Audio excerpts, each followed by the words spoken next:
Então, de novo, meu nome é Débora, eu sou médica, formada pela Universidade de Vila Velha.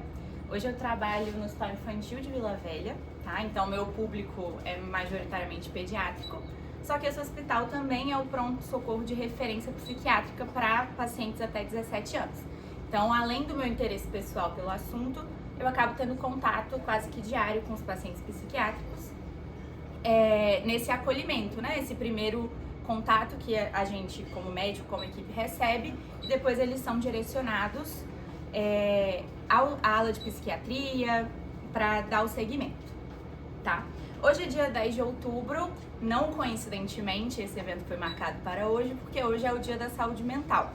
Então, assim, para mim é um prazer poder falar de um assunto que eu gosto tanto, numa data que não é só pra gente lembrar, mas também é uma data de conscientização, de estudo, de aprendizado. Então, acho que vai combinar bastante com o que a gente vai conversar um pouquinho aqui. Queria deixar todas vocês muito à vontade, se tiver alguma dúvida, quiser compartilhar alguma coisa da vivência de vocês também, no que eu vou falar. Eu não pensei em trazer algo muito profundo, mas eu gostaria de falar um pouquinho sobre saúde mental, sobre pontos que a gente consegue identificar uma pessoa, um paciente, com um sofrimento mental ou o início de um quadro de transtorno mental e quais estratégias nós, como indivíduos e como profissionais, podemos usar, utilizar na nossa prática para evitar esse adoecimento da população. Acho que vai voltar.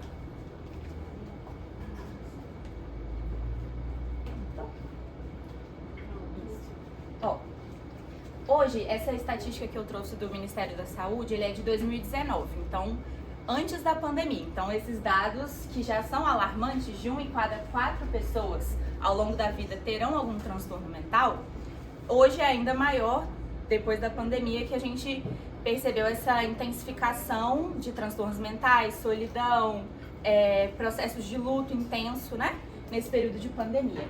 O Brasil, infelizmente, é campeão mundial em diagnóstico de ansiedade e depressão.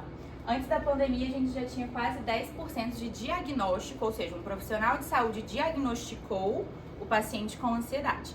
Então, a gente pode pensar que esses números são muito maiores, sabendo que nem todas as pessoas têm acesso a tratamento de saúde mental, né?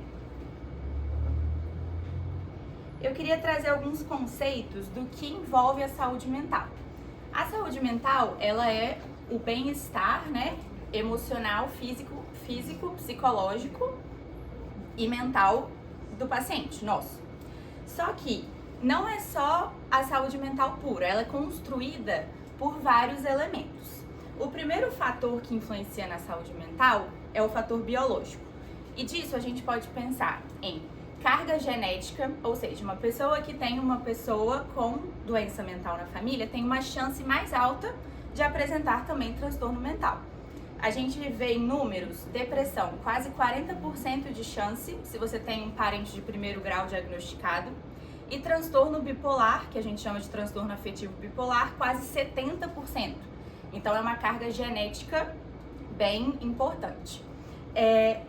Outra questão também que é importante falar é a saúde física influenciando na saúde mental. Por exemplo, muitos quadros de anemia, vitamina D baixa, vitamina B12 baixa, hipotiroidismo, muitas vezes afetam a saúde mental, mas não por um transtorno mental, mas porque o organismo não consegue produzir todas as substâncias que ele precisa naquele momento.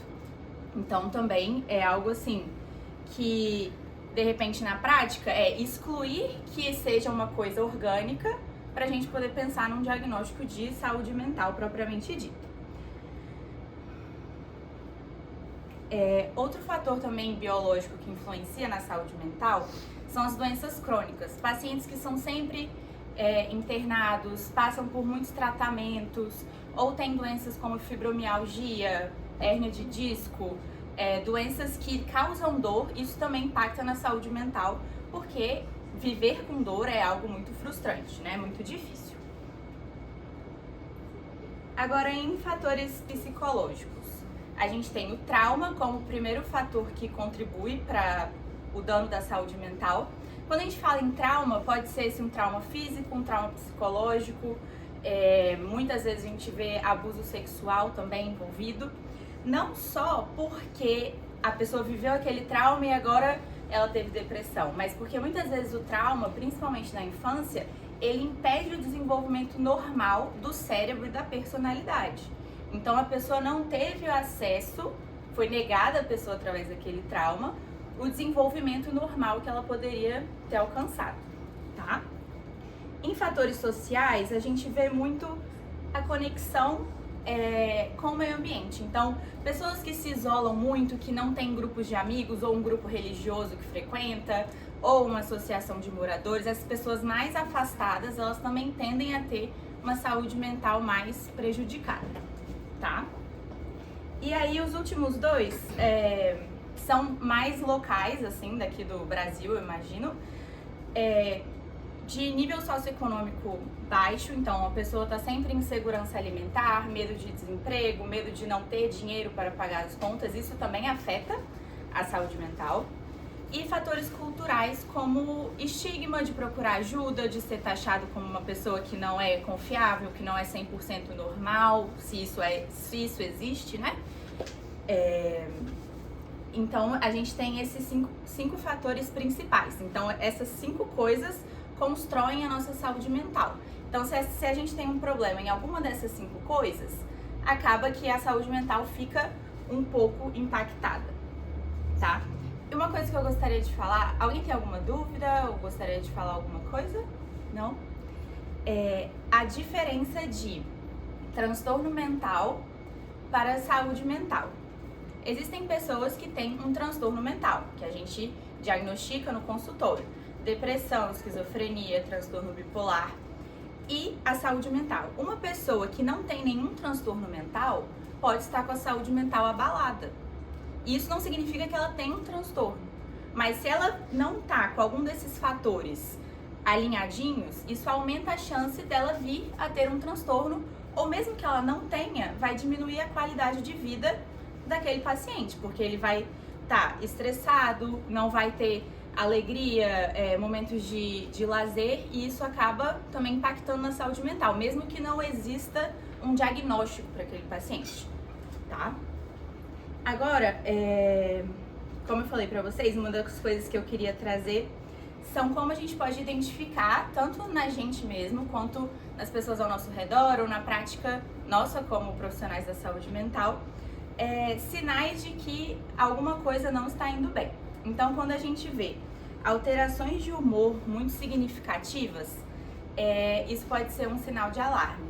Tanto uma pessoa que está eufórica demais, quer dominar o mundo, quer fazer tudo ao mesmo tempo e depois para e depois volta. É um vai e vem sem completar todas as coisas, isso pode ser um sinal de alerta. Ou se é uma pessoa muito irritada, muito impaciente. Um sintoma de depressão não muito conhecido é a irritação. Uma pessoa depressiva, ela pode ter uma irritabilidade muito exacerbada por causa do processo da doença.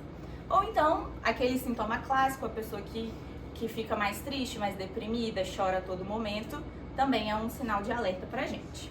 O isolamento social, eu até falei antes, também é um fator que é bastante de alerta, assim, a pessoa que costumava ir na igreja, a pessoa costumava sair com os amigos, encontrar com as vizinhas, tomar um café, e agora a pessoa não quer sair de casa, não quer fazer nada. Isso acaba sendo um fator de risco também, tá? Outras coisas que a gente pode pensar são as mudanças no padrão de sono ou de alimentação. Se uma pessoa ganhou muito peso ou perdeu muito peso de maneira não intencional, não fazendo dieta, não fazendo exercício, pode ser um sinal de que não está tudo bem. E também problemas como insônia ou sono demais ou sono de menos. Essas duas coisas também podem sinalizar que tem alguma coisa que não tá legal. E por último, é a intolerância ao estresse, né? Que o limiar de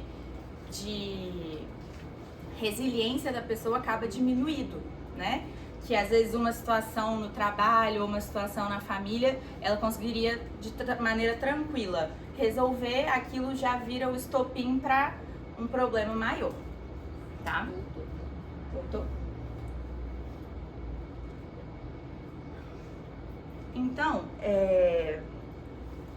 perdão, tanto de todas essas coisas, existem algumas ferramentas que a gente pode usar para tanto nos monitorar quanto identificar em outras pessoas. Eu coloquei 4 imagens aqui, que são 4 imagens que remetem a essas coisas. A primeira imagem é esse bloquinho de notas, que a gente chama, pelo menos na nossa prática, de diário emocional, que pode ser, não precisa ser um caderno, né, mas folhas onde você vai colocar no papel o que você está sentindo naquele momento. Seja um sentimento bom, um sentimento ruim, às vezes não precisa ser um sentimento, mas se tem uma tendência de ter o pensamento muito acelerado, quando a gente faz o exercício de escrever no papel, a gente precisa desacelerar o suficiente para a mão poder acompanhar o pensamento.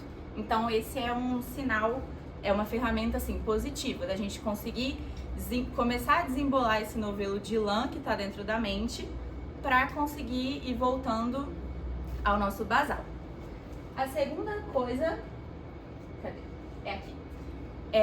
O Mindfulness, acho que algumas pessoas aqui já devem conhecer, que a gente chama também de atenção plena, que envolve sim a meditação, mas ela não é só um momento da meditação. A atenção plena é você dedicar a sua atenção 100% ao que você está fazendo naquele momento presente. Então, se eu estou comendo, eu não vou comer mexendo no celular, eu não vou comer vendo televisão, eu vou me concentrar no meu alimento e naqueles sabores que eu tô sentindo. Se eu vou ver um filme, eu vou ver o filme, eu não vou ficar, faz uma coisa aqui, faz uma coisa ali, no final você nem viu o filme, nem fez as outras coisas, né? Muitas vezes acontece com a gente. A terceira coisa é pedir feedback de pessoas confiáveis. Claro que quando a gente fala de saúde mental, a gente precisa ter muito critério com quem a gente abre essa parte da nossa vida, né? Estando tudo bem ou não, é uma coisa muito pessoal. Então, você pode abrir para um profissional de saúde ou para uma pessoa de confiança que não seja um profissional, mas seja um amigo seu de muito tempo, que você conhece, que você sabe que não vai de maneira alguma usar aquilo contra você ou vai se afastar de você por algum motivo desses.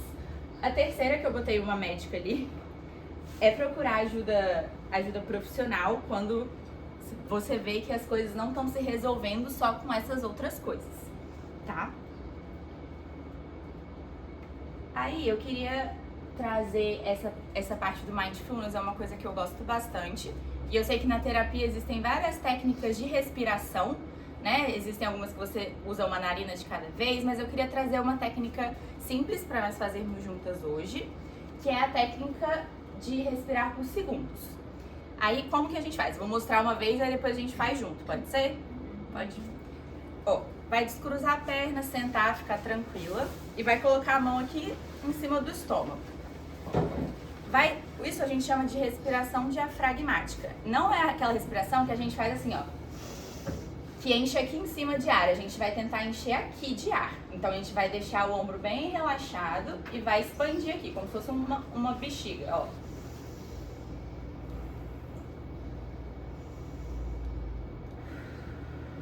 É mais fácil quando a gente puxa pelo nariz e solta pela boca.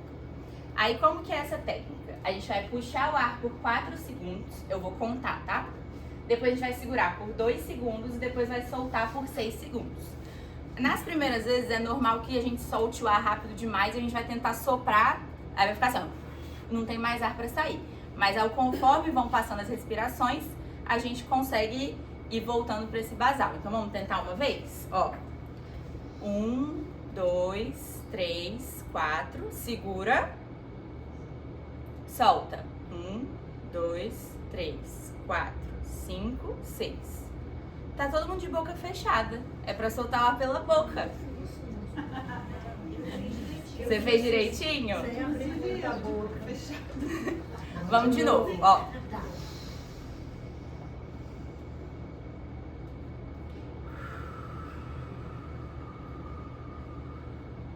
Isso, vamos de novo, mais uma vez.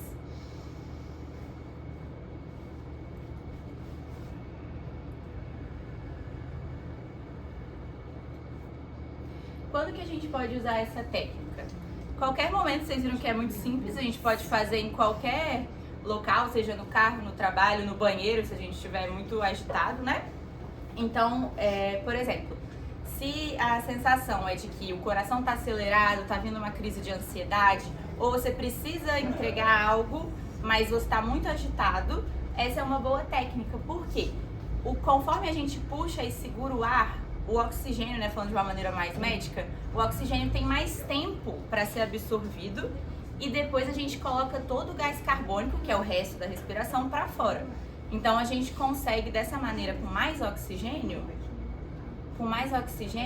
abaixar a frequência cardíaca, abaixar a pressão arterial, tá bom? Então fica como uma prática para nós. Quem se interessar, existem vários vídeos, artigos de outras técnicas de respiração também, que com certeza são maravilhosas, mas eu quis trazer essa bem simples para exemplificar maneiras muito simples e práticas de melhorar nossa saúde mental. Alguém quer falar alguma coisa? Não? Ó, agora a gente vai falar de pilares da saúde mental. Esse é um assunto fácil, que todo mundo, entre aspas, conhece, mas é muito difícil de praticar para nossa saúde mental ficar em dia. Por exemplo, alimentação. Todo mundo sabe que uma alimentação equilibrada, com pouca gordura, mais cereais integrais, mais vegetais, ajuda na saúde mental. Mas quantos de nós conseguem fazer isso de uma maneira contínua, linear, constante? Muitas pessoas não conseguem, tá? E aí, qual que fica a minha sugestão para alimentação? É não tirar as coisas. Por exemplo, eu gosto de comer um docinho. Ok, é mais fácil a gente adicionar coisas saudáveis primeiro do que cortar todas as coisas que a gente gosta. Por exemplo, vamos fazer, ao invés de fazer um desafio de 20 dias sem comer açúcar, faz 20 dias comendo salada todos os dias, junto com a sua comida e junto com o seu doce. Mas isso já vai trazer uma melhora no aporte de fibra, que vai melhorar o intestino, que melhora o organismo como um todo.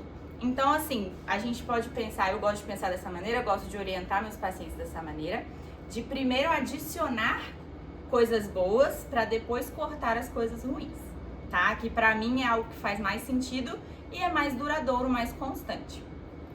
Uma outra coisa sobre alimentação que entra já no fator de sono é o consumo de cafeína.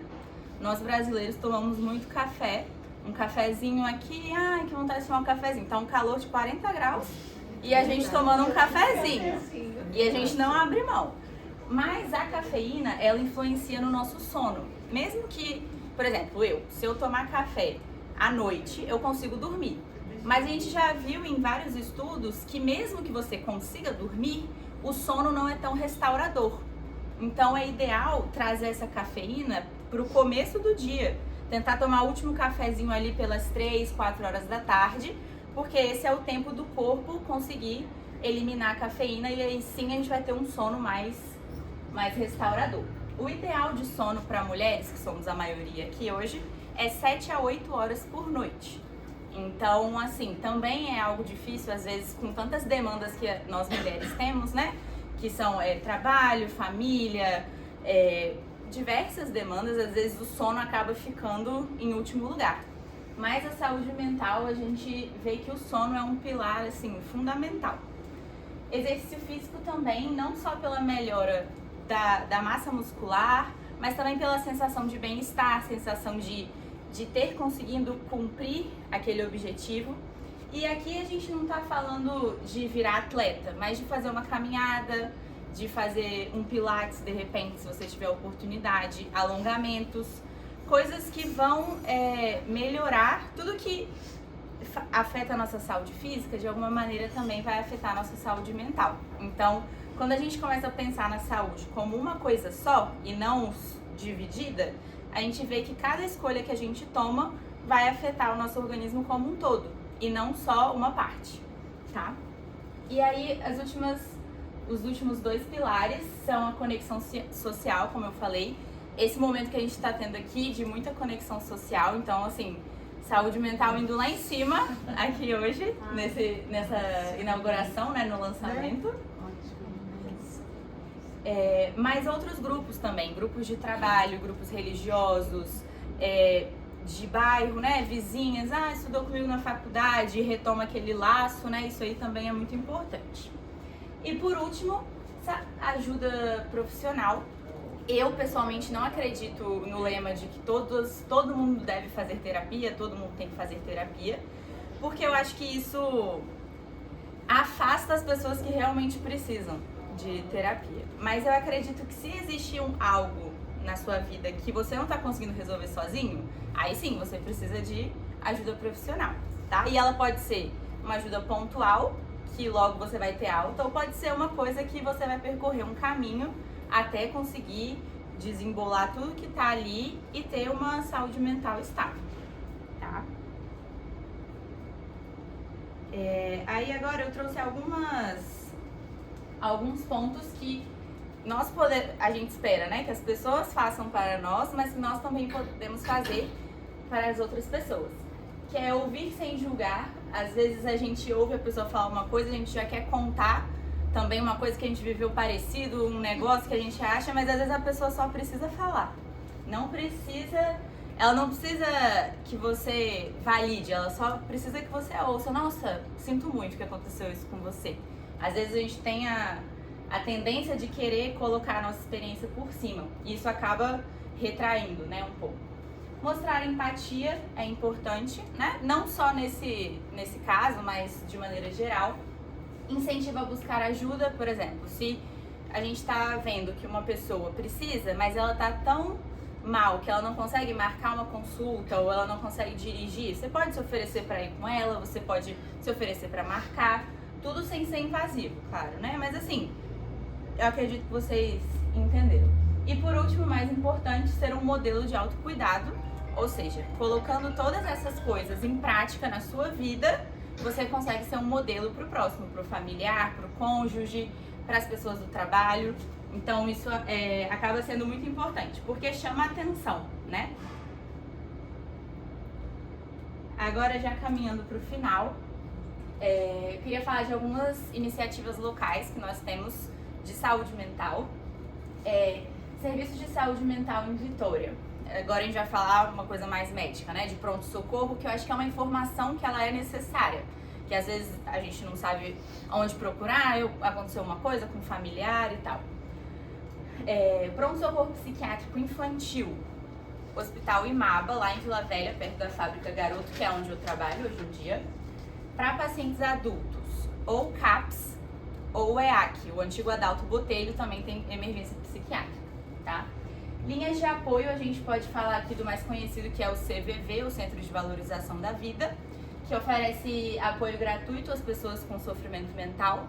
Você pode tanto ligar, mas eles também têm opção de e-mail ou de chat. Então, se você ou a pessoa, né, que está nesse momento não quiser falar no telefone, ela pode escrever. E programas de conscientização, e aí eu queria frisar aqui a manualidade terapia como um programa de conscientização, porque traz o artesanato e a saúde mental associadas, né? E é isso, eu queria reforçar os pontos chaves de ser um modelo de autocuidado, né? De buscar uma alimentação mais equilibrada, de buscar ferramentas para gerenciar o estresse, como o diário emocional, a atenção plena, feedback de pessoas confiáveis ou de um profissional. E queria agradecer a oportunidade, fico muito feliz de poder falar de saúde mental. E se alguém tiver alguma dúvida ou quiser pontuar alguma coisa, se eu souber, eu posso responder com todo carinho. E é isso.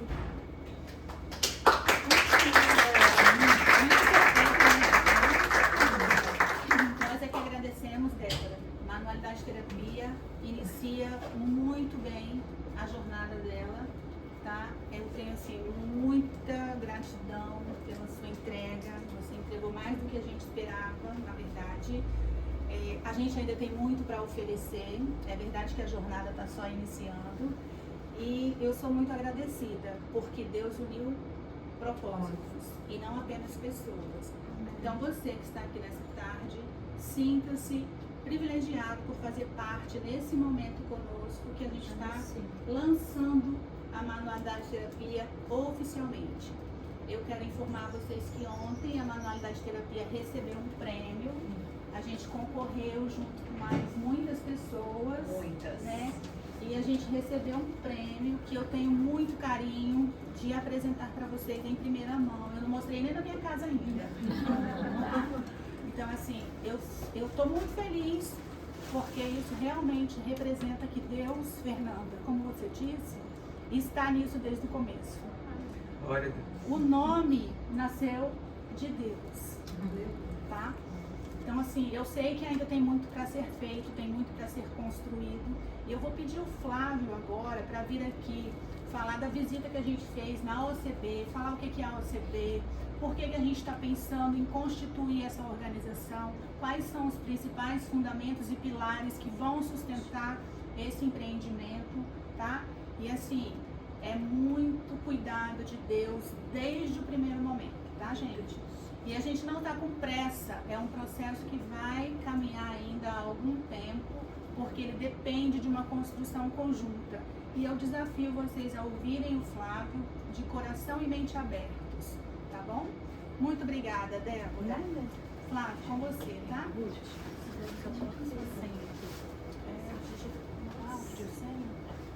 Pode ser digital assim. Ruth, pode ser na gravação. Continuando só aquela que tá. Deixa eu tirar. Agora vai até o final. Isso, Gabriela. Agora vai